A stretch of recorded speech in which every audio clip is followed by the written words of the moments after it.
Greetings and salutations. It is I, Mr. Nothing, the museum curator of the weird and the strange and the host who might be a ghost. Welcome back to Around the Weird, a booktube channel where I talk about all manner of strange and unusual literature that I found in my travels. Today, it is Poetry Thursday.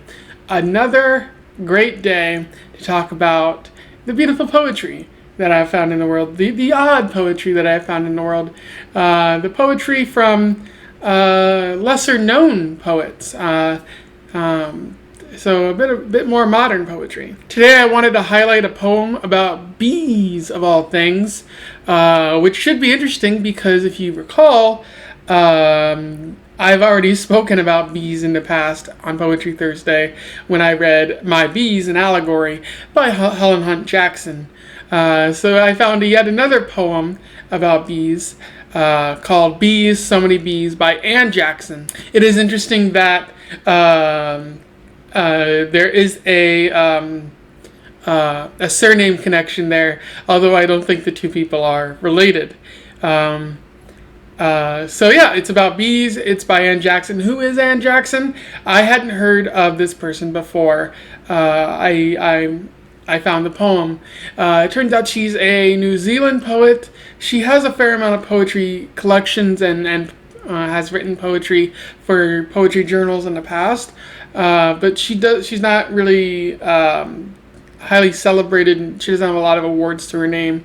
So it's kind of, random bit of happenstance that I found this person.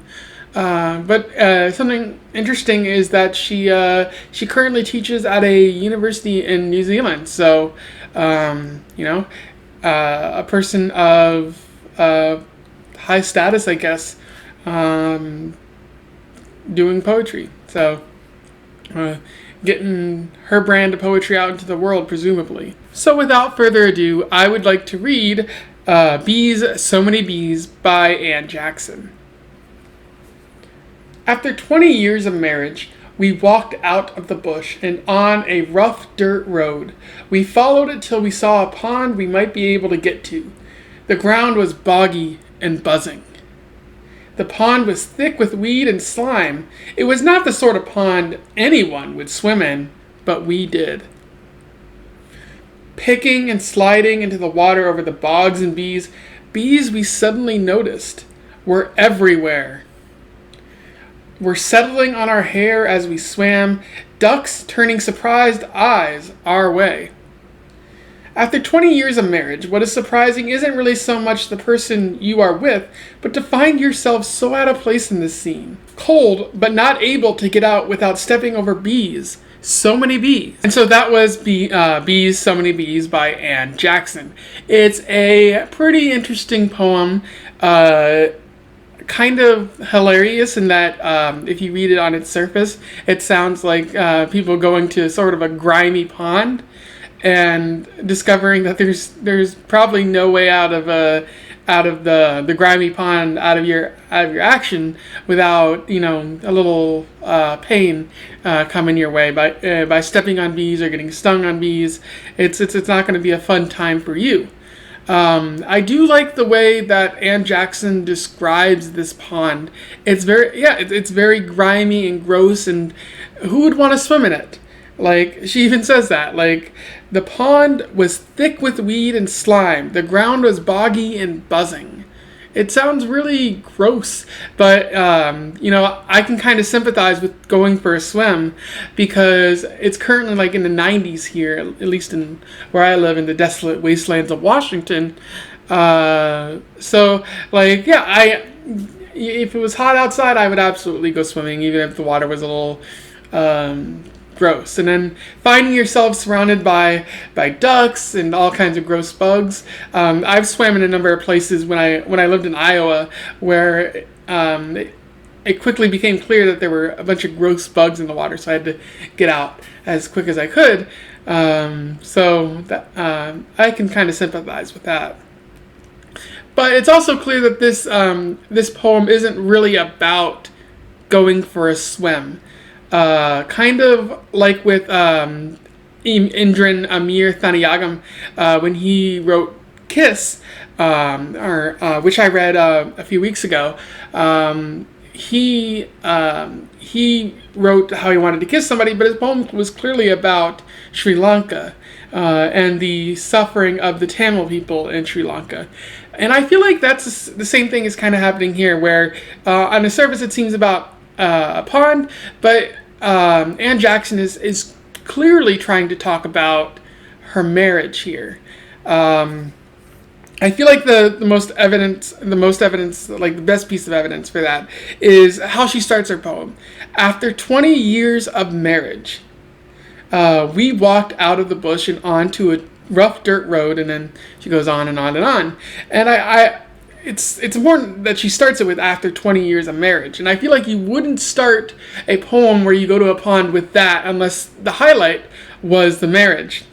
And it also says we walked out of the bush, but we walked out is on the first line and of the bush is on the second line. So it sounds like we walked out of the marriage in some way. And at least that's what I got. It's certainly organized in an interesting way. That when I first read it, I'm like, oh, is this a poem about divorce? Something like that. But it slowly became like about ponds and being like stuck in this gross situation. So yeah, and that's not the first time that she mentions the marriage, because at the end it says, after 20 years of marriage, what is surprising isn't really so much the person you are with, but to find yourself so out of place in the scene. So again, she's calling attention to her marriage, which doesn't seem to be in the most healthy of places. I do wonder if this, because it's clear this is about her marriage, but I don't know if she's reflecting on her 20 years of marriage and highlighting the failings, or if she's just talking about 20 years of marriage and how maybe things weren't as they were expected, but it's still on the uptick. I don't know, and I'm willing to admit that, like, I don't know.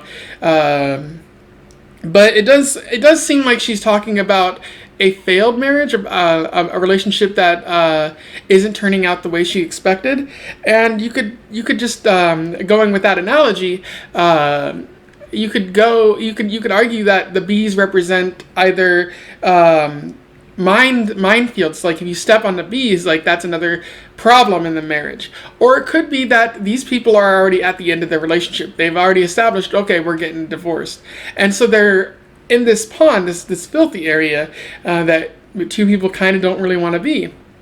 And you could argue that the bees are other people in the dating pool. Like, you're looking out and you're seeing that the dating pool isn't really that great, but also the area that you're in isn't really that great. So you have to choose between staying in this kind of not very great relationship and going out in the dating pool, which is also, kind of hectic and scary at times. So that's really what I got out of the poem. I might be reading too far into this.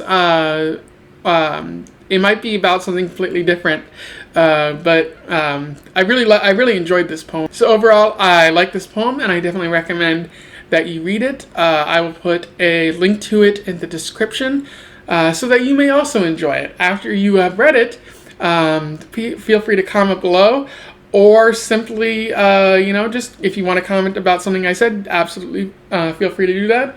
I would love to have a discussion with you.